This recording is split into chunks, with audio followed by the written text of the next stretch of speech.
The South African Anti-Apartheid Steering Committee is set to host an international anti-apartheid conference in response to the Israeli-Palestinian conflict.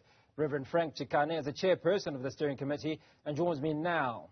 Reverend, I appreciate your time this evening. What specific legal, political and media strategies are being developed to hold Israel accountable for its alleged crime of apartheid as a state in the Unified Anti-Apartheid Court? And I think this is what's obviously leading to the conference that's proposed for 2024. Yeah, no, thank you very much, and thank you to your listeners. Let me just say, the people are trying to complicate this matter and problematize it. The fact is, you've got people who have been occupied for 56 years. They have no rights whatsoever, and every entrance is controlled. There are pass documents you have to move from one place to another. There's nobody who has been occupied for 56 years in the modern history. And then you've got Gaza, which has been blockaded for the last 16 years. You can't move out of there. You can't visit your family. You can't go out in the sea. They control it. All the other borders are controlled. They control food. They even control taxes collected there. You've got this happening over years. And when I made an announcement that we have been asked to set up to convene a conference to deal with apartheid in the area controlled by the Israeli regime from Jordan River to the Mediterranean Sea last year.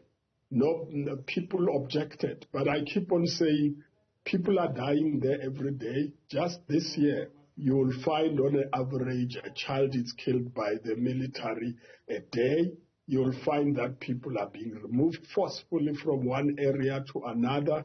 You find houses being demolished. Nobody makes noise. And what we are saying is, if you don't solve the fundamental issue of apartheid in Israel-Palestine, you will always have this violence. And people will react to the violence. But actually, the best way to stop the violence is to end the apartheid system.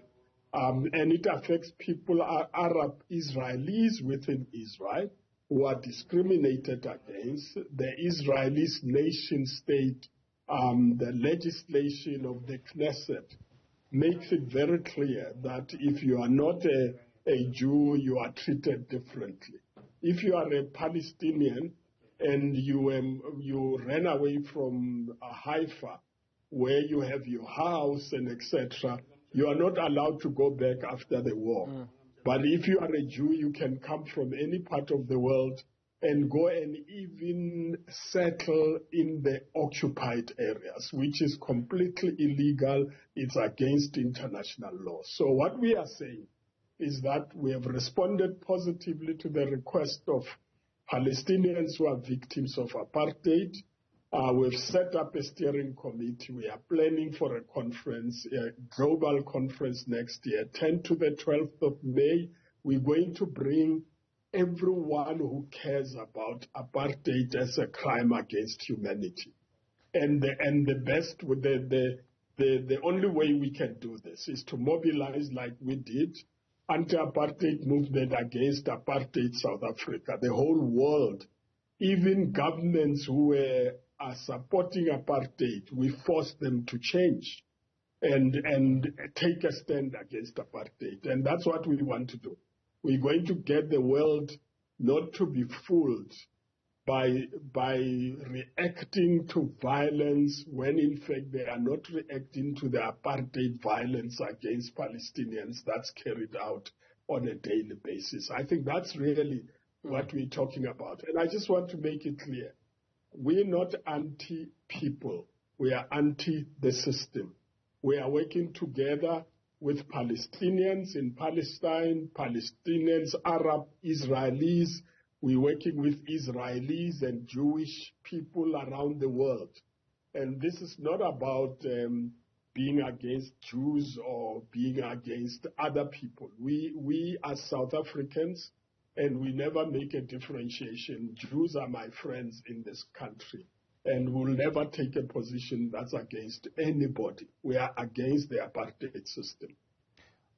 Well, Reverend Chikane, I don't imagine that it's going to be an easy process for you. I mean, let's talk about how the conference plans to mobilize global support and action against Israel, particularly in terms of organizing policy-level campaigns, lobbying efforts and sanctions similar to those applied against apartheid South Africa. And one of the things that's been clear is the West. I mean, you talk about the United States, you talk about countries like Britain that have already pledged support. In fact, many of them have already been to Israel in support. Do you have the other side that you're speaking to that's also prepared to do the same for the people of Palestine?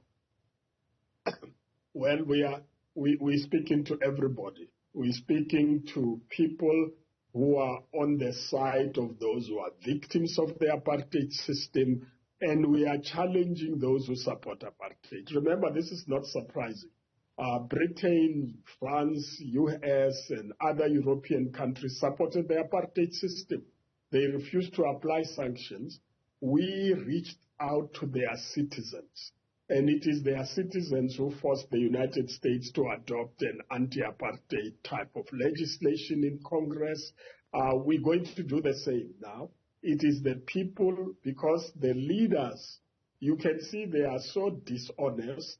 I mean, if there is a Ukraine and they move in there, they are protecting international law, they are standing on the side of international law. When it comes to Palestine and people invade the agreed space of Palestinians internationally, a government goes in, set up settlements in their territory and protect them against the citizens of that area. You can't even drive on their road. They create their own roads within the occupied areas.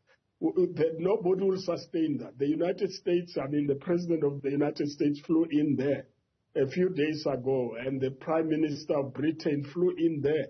They did the same with apartheid South Africa. Remember, they helped apartheid South Africa to develop nuclear weapons and chemical weapons. And when we reached a settlement in 1993, they asked that their chemical weapons, their nuclear weapons be dismantled, and we told them you can take them away. We wanted nuclear-free Africa. And they took them away into France. People have forgotten that. So it doesn't matter what powerful state supports the regime of apartheid in Israel-Palestine. We are going to put pressure on them to change their own citizens. You could see in the United States, it's Jews who are going into the White House, State House, into Congress and saying, not in our name. Don't do this in our name. This is genocide. You see, the reality is, I mean, whether Hamas did something 10 days ago or not, what is being bombed now, it's ordinary citizens. They have no air force, they have no army, they don't have a marine force, they don't have any military to protect them. They don't even have defenses, air defenses, nothing. They are just bombing citizens in 2.2 million within a space of 70 by 70 kilometers. It's a genocide. And I think the West is going to have to account for this.